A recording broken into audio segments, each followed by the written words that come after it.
하나님 말씀은 마태복음 5장 9절 말씀입니다. 우리 한 절이니까 함께 우리 봉독하도록 하겠습니다. 시작. 화평하게 하는 자는 복이 있나니 그들이 하나님의 아들이라 일컬음을 받을 것이미요. 아멘. 한 주도 말씀으로 승리하셨습니까? 2년 전에 복이 있는 사람이라는 제목으로 저 8가지 복, 8복에 대해서 쭉 이렇게 보다가 6번째 복까지 했거든요. 그래서 2가지가 남았습니다. 그래서 오늘은 7번째 복인 화평케 하는 자에 대해서 좀 나누려고 합니다. 우리가 이제 예배를 시작한 지가 한 달 정도 이렇게 됐습니다. 오늘 아침에 와서 스피커랑 이런 것 쭉 이렇게 세팅을 하다 보니까 이거는 어느 목사님이 빌려줬고 이거는 어느 목사님이 빌려줬고 그러니까 또 보니까 너무 감사한 거예요. 만약에 빌려주지 않으면 우리가 지금 이 마이크 시설 없이 할 수도 있는데 그래도 목사님들이 관심을 가져주고 또 이렇게 도와주니까 저희들이 그래도 남부럽습니까? 남부럽지 않은 그런 환경인데요. 하면서 그런 생각이 좀 들었습니다. 하나님, 저도 나중에 이런 걸 좀 어려움이 있는 교회나 아니면 어려움이 있는 곳에 도움을 줄 수 있는 그런 교회가 되었으면 좋겠습니다. 그런 목사가 되었으면 좋겠습니다. 이렇게 기도를 했는데 우리 성도님들도 지금 이때에 이 순간에 이 마음을 우리가 잘 기억하고 있다가 나중에 우리가 어떤 상황이 될지는 모르지만 하나님께서 우리를 축복해 주셨을 때에 우리 것만이 아니라 다른 사람을 좀 돌아볼 수 있고 다른 교회를 좀 돌아볼 수 있는 기관들을 돌아볼 수 있는 그런 믿음이 꼭 되셨으면 좋겠습니다. 예수님께서는 마태복음 5장에 말씀하시는 복이 있나니라고 말씀하신 내용, 여기에 팔복이라는 이 내용을 가지고 모여 있는 사람들에게 말씀을 전하셨습니다. 그런데 이 8가지 복들을 우리가 쭉 읽어보면요, 우리가 생각하는 복하고는 조금 다릅니다. 뭔가 바보스럽고 손해보는 그런 모습이 복이 있는 사람이다 라고 이렇게 말씀하시거든요. 어쩌면 예수님께서 말씀하시는 이 복과 우리가 생각하는 이 복이 좀 다를 것 같아요. 분명히 다른 것 같습니다. 우리가 생각하는 복은 물질이 많은 것, 건강이 풍부한 것, 풍성한 것, 성공이 가는 곳마다 성공을 할 수 있는 것, 우리 이런 걸 복이라고 생각합니다.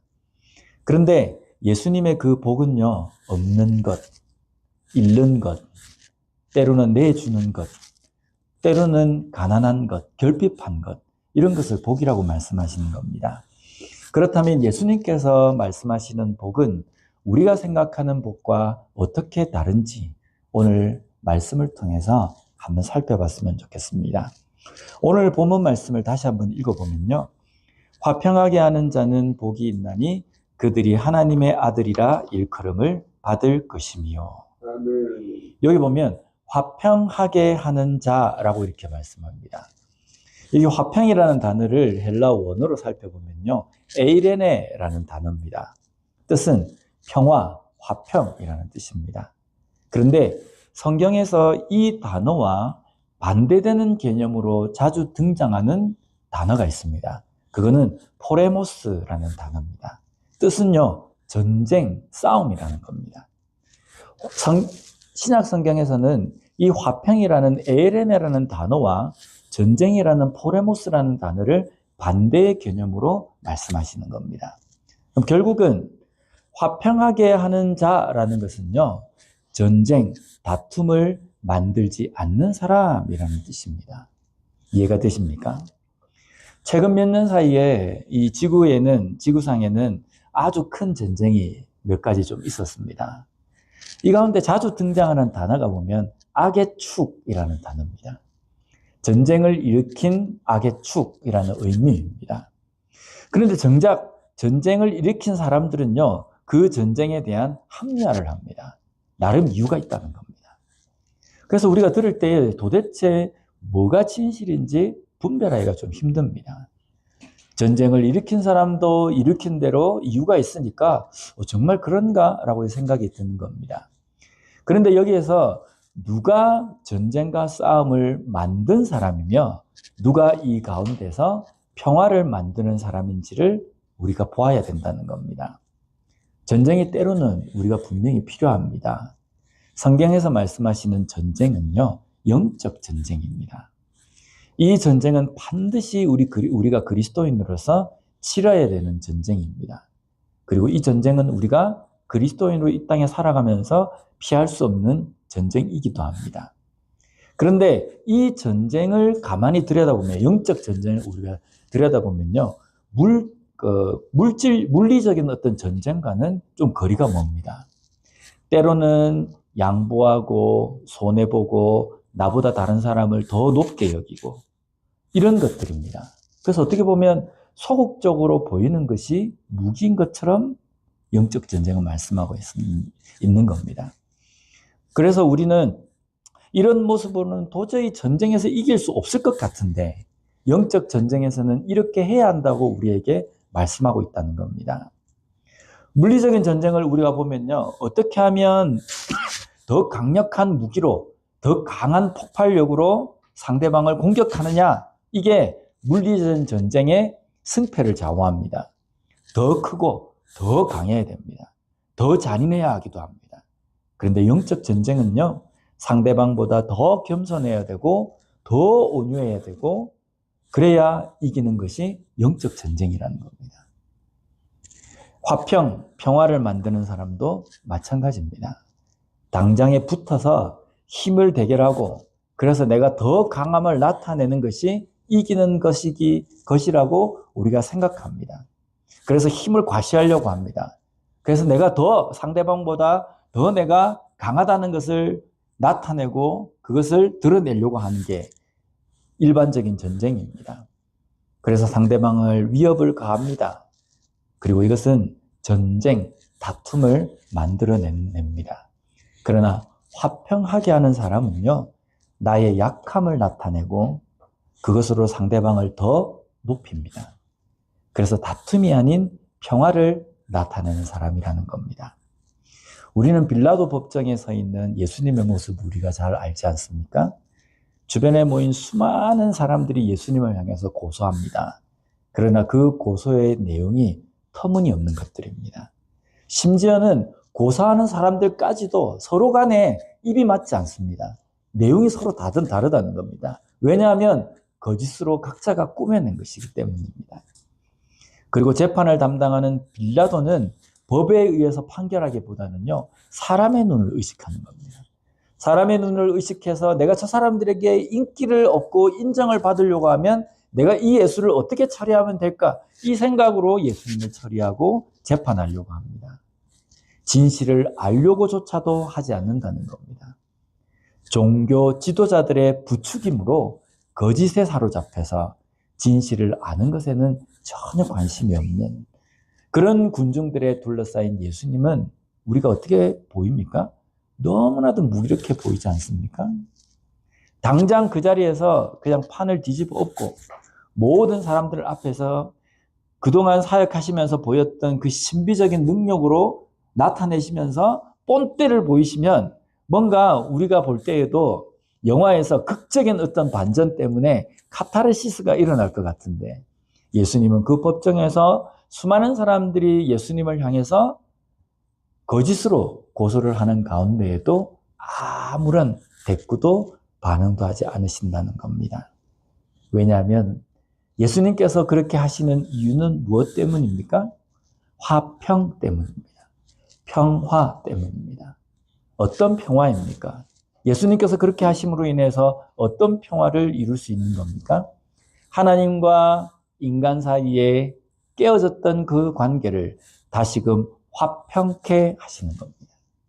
하나님과의 그 관계를 다시금 이어주시는 그것을 위해서 이 땅에 오셨기 때문에 그 오신 그 일을 온전히 이루시기 위해서는 여기에서 빌라도 법정에 잡혀서 판결을 받아 십자가에 죽으셔야 하기 때문이라는 겁니다. 그래서 예수님은 무기력해 보이는 자세로서 그 유대인들 사이에 빌라도의 법정 앞에 서 있다는 겁니다. 오늘 우리의 삶에서도요, 화평하게 하는 자가 되기 위해서 우리는 어떤 것이 평화를 만드는 것인지를 우리가 살피고 고민해야 합니다. 시시비비를 가리는 것 중요합니다. 그러나 그 시시비비를 가리는 과정에서 또 다른 다툼과 전쟁을 만들게 된다면요, 이것을 좀 신중하게 우리가 생각해 볼 필요가 있다는 겁니다. 욕을 한바탕 하고 속에 분노를 폭발하며 물리적인 힘을 가하면 시원할지 모릅니다. 그러나 그것이 과연 화평, 평화를 만드는 것임을 우리는 좀 깊이 고민을 좀 해야 합니다. 그리스도인이라면요. 이렇게 화평하게 하는 자, 평화를 만드는 자는 복이 있다라고 말씀합니다. 그 복은 바로 하나님의 아들이라 일컬음을 받는 것입니다. 여기에 보면요, 이 부분을 또 원어로 좀 살펴보겠습니다. 아들로 번역된 휘오스라는 단어입니다. 이 단어의 뜻을 찾아보면요, 신약 성경에 여러 가지 의미로 사용이 되어 있습니다. 아들, 후손, 자손이라는 뜻으로 사용되기도 하고, 추종자, 밀접한 관계에 있는 사람이라는 의미로도 사용이 됩니다. 에베소서 2장 2절 말씀을 보면요, 그때의 너희는 그 가운데에서 행하여 이 세상 풍조를 따르고 공중의 권세 잡은 자를 따랐으니 곧 지금 불순종의 아들들 가운데서 역사하는 영이라. 여기 보면요, 불순종의 아들이라고 되어 있습니다. 여기에도 이 히오스라는 단어가 되어 있습니다. 그러면 여기에서 불순종의 아들이라는 것은 누구의 아들을 의미하는 겁니까? 공중 권세 잡은 자를 따르는 그들의 아들이라는 겁니다. 그러면 여기에서는 오늘 히오스라는 이 단어가 아들, 후손이라는 뜻도 있고 추종자, 밀접한 관계에 있는 사람이라는 의미도 있는데 이 둘 중에 어떤 것이 적합합니까? 공중 권세 잡은 사탄의 아들들, 사탄의 후손, 이게 맞습니까? 아니면 사탄을 추종하는 자, 사탄과 밀접한 관계에 있는 자가 맞습니까? 여기에서는요, 추종자, 밀접한 관계에 있는 자라는 뜻입니다. 성경에서 이 휴오스라는 단어가 아들, 후손, 자손이라는 뜻으로 사용되어질 때에는요, 긍정적인 의미입니다. 하나님의 후손, 하나님의 자녀이라고 이야기할 때 휴오스라는 단어를 사용하고, 사탄의 자녀, 사탄의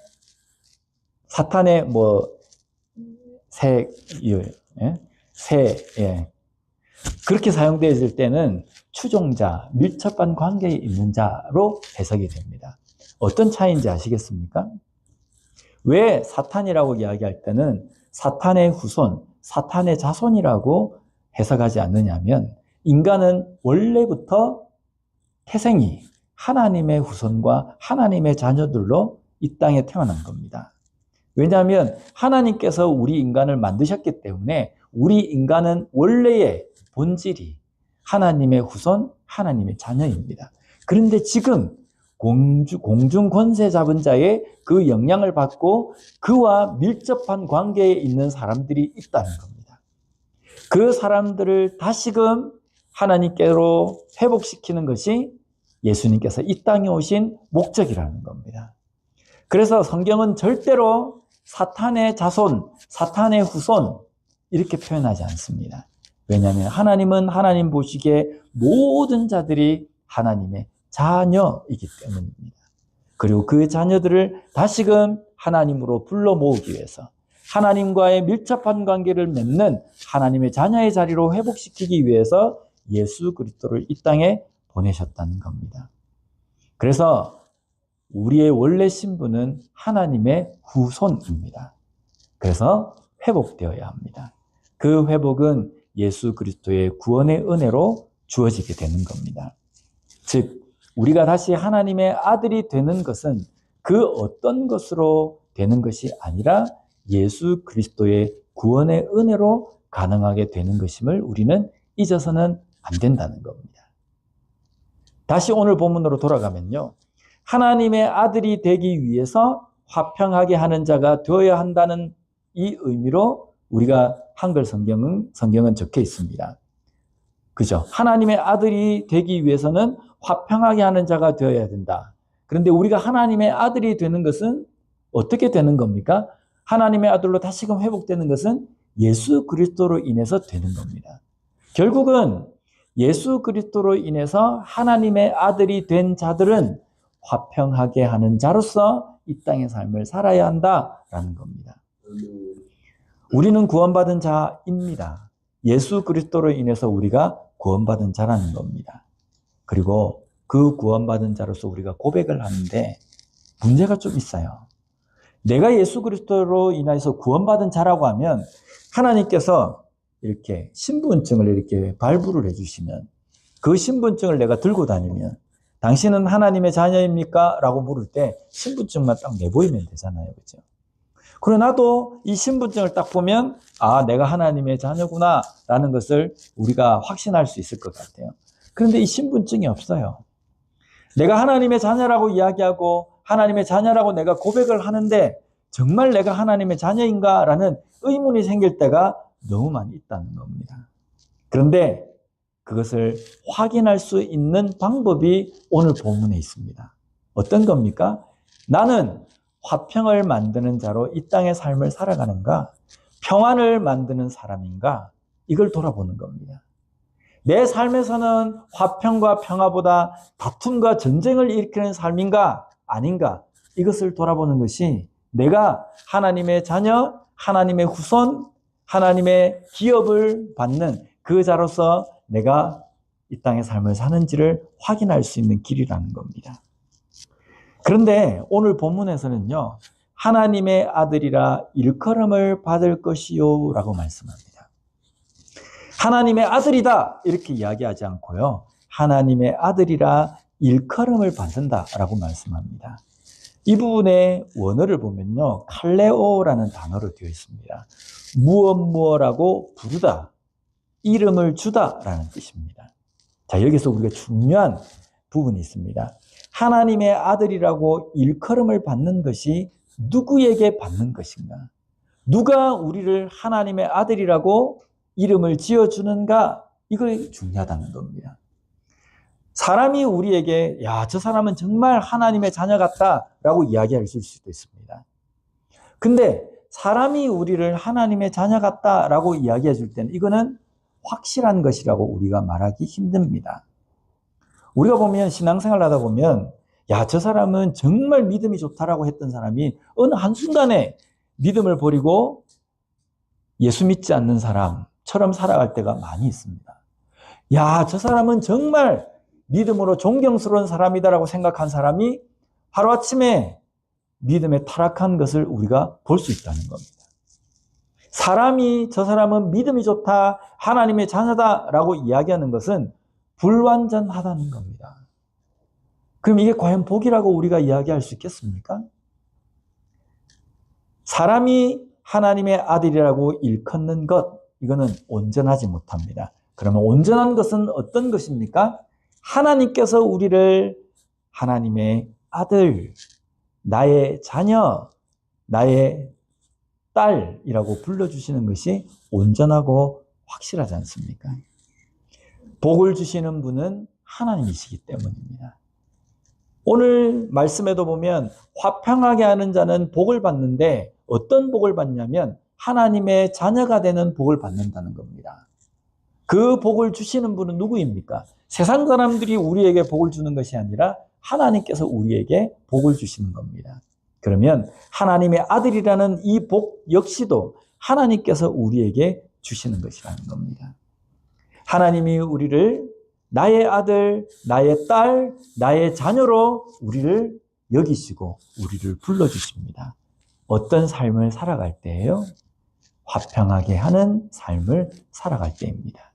다툼과 전쟁보다는 평화와 화평을 만드는 삶을 살아가는 구원받은 백성을 하나님의 아들, 하나님의 딸이라고 불러주신다는 겁니다. 그렇다면 우리는 어떻게 하면 화평하게 하는 사람, 평화를 만드는 사람으로 삶을 살아갈 수 있습니까? 참는 겁니다. 디모데후서 2장 24절 말씀을 보면요. 주의 종은 마땅히 다투지 아니하고 모든 사람에 대하여 온유하며 가르치기를 잘하며 참으며 이렇게 말씀합니다. 저는 디모데후서 2장 24절에서 26절 이 말씀을요. 저는 목사로서 내가 이렇게 목회해야 되겠다라고 생각한 부분이기도 합니다. 이 부분에 읽어보면 저하고는 거리가 참 많이, 제 성격하고는 너무나도 거리가 먼 그런 내용들도 많이 있어요. 제가 처음에 청년 때에 목사가 되겠다고 할 때 망설였던 부분이 뭐냐면 저는 잘 못 참거든요. 온유하지도 못하거든요. 뭔가 불이한 걸 보면 들이받고 싶은 게 먼저 생각이 나고 먼저 들이받아야 직성이 풀리는 그런 삶을 살았거든요. 그런데 목사가 되면 다 참아야 된답니다.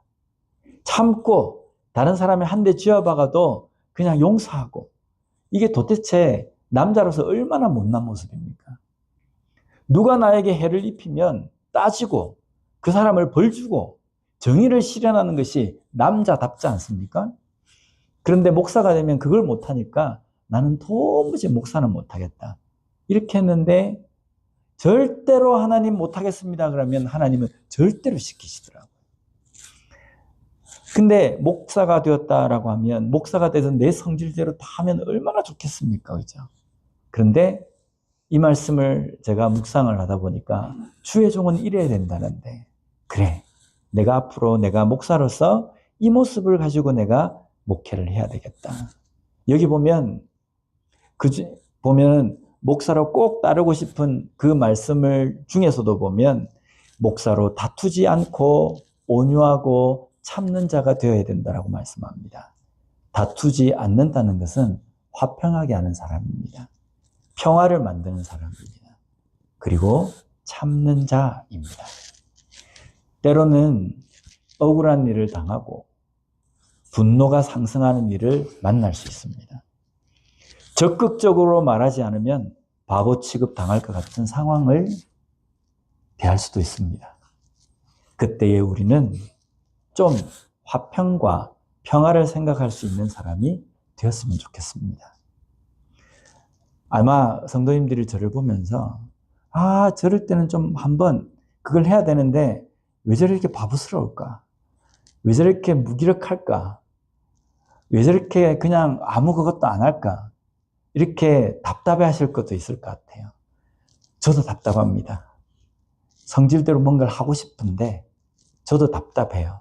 그런데 기도합니다. 하나님, 어떤 것이 하나님께서 원하시는 목사로서의 모습이십니까? 어떤 것이 정말 하나님께서 말씀하시는 이 화평과 평화를 만드는 행동일까요? 기도합니다. 기도하다 보면 속에 이런 게 있지만요. 그것을 내려놓고 하나님께서 원하시는 그 모습대로 참고 견디라라고 말씀해 주시는 것 같아요. 물론 제 성격과 맞지 않은 부분도 있긴 해요. 그러다가 자다 보면요. 어떤 때는 우리가 그런 말을 하잖아요. 이불킥한다고. 자다가 그냥 막 화가 나서 이럴 때도 있습니다. 그런데 하나님께서 우리에게 말씀하시는 구원받은 백성 하나님의 아들은 화평을 만드는 사람이어야 한다. 평화를 만드는 사람이어야 한다라고 말씀하십니다. 화평을 만들고 평화를 만드는 주의 종은 참아야 한다라고 말씀하신다는 겁니다. 우리의 삶 속에서 어떤 것이 화평과 평화를 만드는 것인지 다시 한번 생각하는 그런 삶이 되었으면 좋겠습니다. 그래서 하나님께서 너는 내 아들, 내 딸이다 라고 말씀해 주시는 그 복을 오늘도 받아 누리는 우리 모두가 되었으면 좋겠습니다. 기도하겠습니다. 하나님 아버지 감사합니다. 오늘 말씀을 통해서 다시 한번 하나님의 백성으로서 화평케 하는 평화를 만드는 자가 어떤 삶인지를 깨닫게 해주시니 감사합니다. 때로는 내 성격과 맞지 않고 때로는 이 세상을 살아가는 데에 험하고 모진 세상을 살아가는 데에 바보스럽기도 하고 무기력해 보이는 모습이기도 하지만 그러나 분명히 하나님께서는 하나님의 아들이라면 하나님의 딸이라면 화평과 평화를 만드는 자가 되어야 한다라고 우리에게 말씀해 주시기에 이러한 삶을 살아가는 우리가 될 수 있게 주님 도와주시옵소서. 때로는 분노를 낼 수 있고 때로는 억울함이 나타나는 그러한 상황을 만날 때에도 우리가 다시 한번 기도함으로 어떤 것이 화평하게 하는 것인지 어떤 것이 평화를 만드는 삶인지를 깊이 고민하며 결단하며 행동할 수 있는 저희들이 되게 하여 주시옵소서. 예수님 이름으로 기도드립니다. 아멘.